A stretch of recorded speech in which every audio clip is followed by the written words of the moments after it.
Le cinéma, c'est pas une réponse, c'est une question. C'est une façon d'interroger l'art, d'interroger le monde. La réalité, quand elle est projetée, elle scintille. Dans Les Oubliettes de la République, Georges Abdallah, c'est le deuxième film s'inscrivant dans le cadre d'une trilogie où il est question de lutte armée.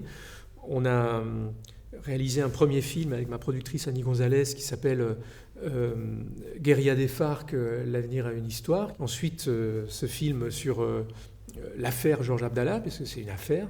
Et enfin, un film à venir sur Action Directe, le groupe de lutte armée français Action Directe.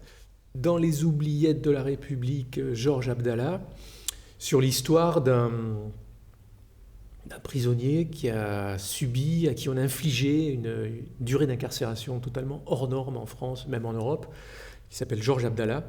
Il a été détenu pendant plus de 40 ans. On lui a appliqué ce qu'on certains juristes ou avocats appellent une peine de mort lente dans un pays qui est censé avoir aboli la peine de mort, la France.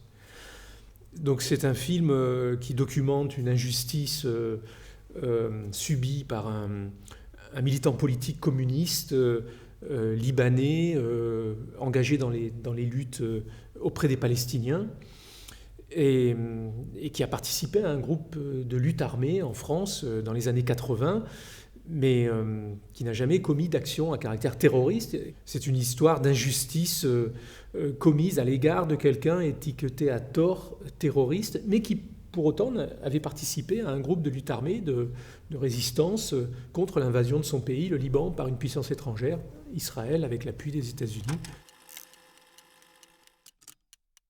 C'est un film enquête, c'est un film où il y a simplement les témoins de l'histoire. Donc il y a à la fois des magistrats, des avocats, des hommes politiques qui de manière plus ou moins volontaire figurent dans le film. Et puis après, on a aussi pas mal d'archives, notamment inédites. On a récupéré des archives du procès Georges Abdallah en 1987 devant une cour d'assises spéciale avec Jacques Vergès, son avocat, images inédites qui n'avaient jamais été montrées jusque-là.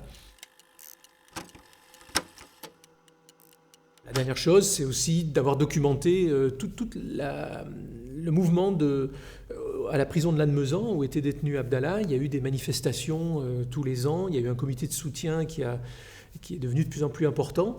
Et c'est aussi cette pression extérieure qui a fait qu'à un moment donné, la justice a estimé qu'il fallait finir par le libérer. Donc tout ça est documenté dans le film.